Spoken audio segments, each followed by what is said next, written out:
Siamo in collegamento col signor Fausto Bosa, recentemente confermato alla guida di Confartigianato Asolo Montebelluna. Con lei, signor Bosa, parleremo di questa emergenza Covid-19 che sta interessando ovviamente tutte le attività produttive italiane, la gran parte delle quali hanno dovuto sospendere la loro attività. Ecco, nel suo comprensorio, quante sono le attività che non stanno più lavorando?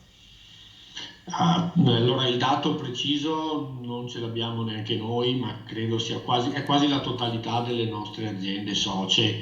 anche perché la maggior parte dei nostri soci lavora nel comparto casa, nell'edilizia, che possono lavorare forse ancora sono gli impiantisti, c'è il problema degli impiantisti idraulici perché stanno facendo magari assistenze e manutenzioni a realtà, a filiere collegate all'alimentare, medicale e quant'altro, però tutto il comparto dell'edilizia, pur a meno che non siano lavori pubblici che non sono sospesi, anche se buona parte li hanno sospesi, è ferma. Infatti è un grosso problema perché qualcuno ha anche i cantieri in corso con lavorazioni anche rischiose che sperano che non ci siano problemi, cambiamenti climatici, temporali e quant'altro, perché magari potrebbero esserci problemi. E anche c'è il problema che non possono andare adesso nei cantieri a fare anche la normale vigilanza e il controllo di cantiere, perché in teoria dovrebbe essere vietato. È vietato l'accesso ai luoghi di lavoro che non sono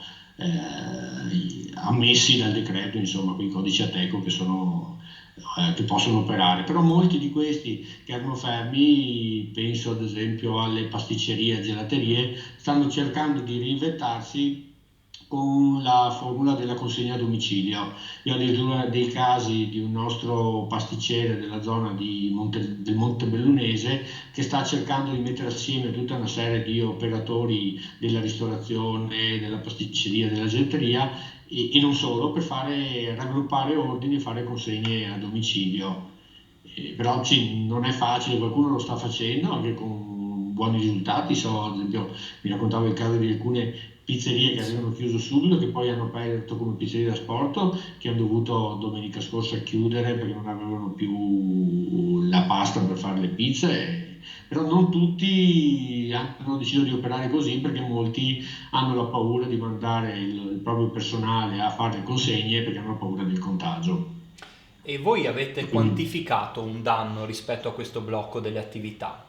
Siete riusciti? Stiamo, no, stiamo raccogliendo le istanze da parte dei nostri soci e un danno vero e proprio non l'abbiamo ancora quantificato, ma noi stessi come associazione abbiamo ridotto il personale al minimo indispensabile, abbiamo creato dei separé in plexiglass, abbiamo messo una persona per ufficio, quindi adottando tutti gli accorgimenti. È stato difficile subito procurarsi delle mascherine, adesso come dicevo prima molti dei nostri soci si sono riconvertiti, alcuni che non hanno dei codici Ateco ammessi e hanno chiesto la deroga alla prefettura. I primi giorni queste deroghe sono state concesse e so il caso ad esempio di aziende che operano nel campo della calzatura sono messi a fare lavorazioni contro terzi per chi sta producendo mascherine. È il caso di un'azienda che produceva filtri per aspirapolveri e quindi col materiale filtrante hanno deciso di riconvertire e utilizzare quel materiale, qui sono sacche in TNT, per fare delle mascherine e hanno chiesto ai nostri artigiani della calzatura di fare le lavorazioni, le cuciture e mettere i lacci per gli elastici e quant'altro.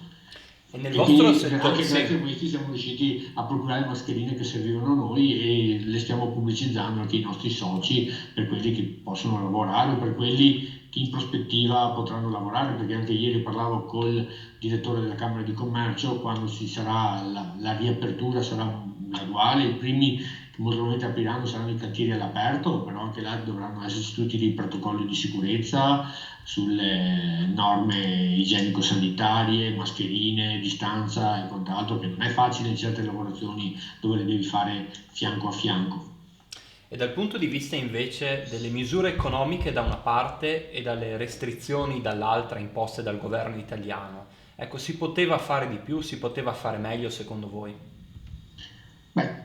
sicuramente si poteva fare di più, però è un'emergenza che non abbiamo mai vissuto, è qualcosa di nuovo. Cioè,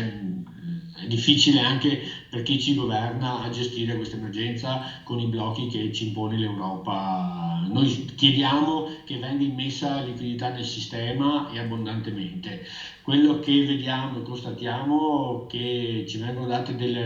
rassicurazioni che la liquidità arriverà, che nessuno avrà problemi, però quando andiamo a incontrare il mondo delle banche, queste fanno ancora terrorismo. Abbiamo casi di nostri soci che chiedono dilazioni, spostamenti di mutui che, in base anche a quello che prevede il decreto, le banche dicono no, non farlo perché rischi di essere segnalato, ci sono dei rischi e quant'altro. Quindi loro sono i primi che non stanno facendo, non stanno a volte operando a favore delle nostre piccole realtà. Dopo ci sono tutta una serie di accorgimenti che, pur capendo il rischio del contagio, però qualcosa non lo capiamo, quindi il restringimento,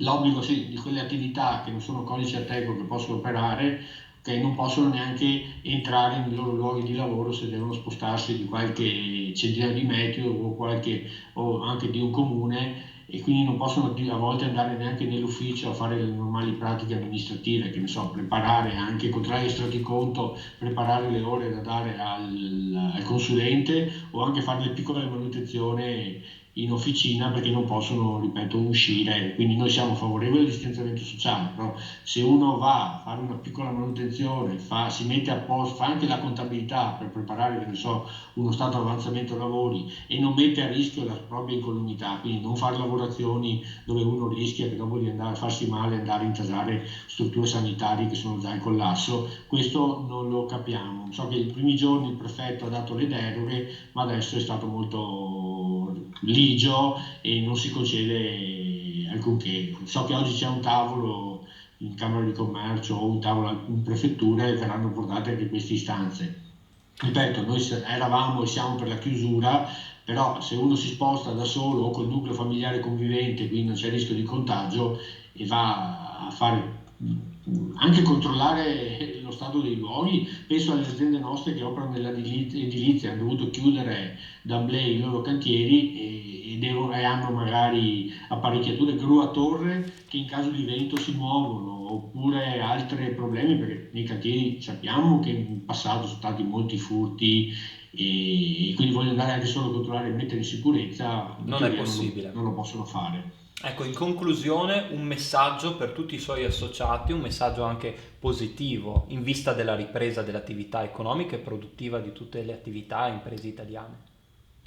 Quello che noi diciamo ai nostri associati è che se si manifestano problemi, ad esempio nel caso delle subforniture, tanti si sono visti dal loro committente spostare e bloccare i pagamenti, cose che trovo assurde, perché magari erano lavorazioni già fatte l'anno precedente o a gennaio con riba, pagamenti già concordati, e questi non trovano giustificazione, e trovo la motivazione del coronavirus, e chiedo che vengano segnalato tutto ciò. Come noi abbiamo lanciato il messaggio, se hai liquidità paga, della serie paga e verrai pagato, e quello che diciamo anche all'interlocutore pubblico: ok, dare le risorse, però l'importante è che ci dicono anche in che tempi ci vengono date, perché magari qualcuno che deve utilizzare la propria liquidità non la usa perché non sa la certezza di quando arriveranno aiuti o quant'altro.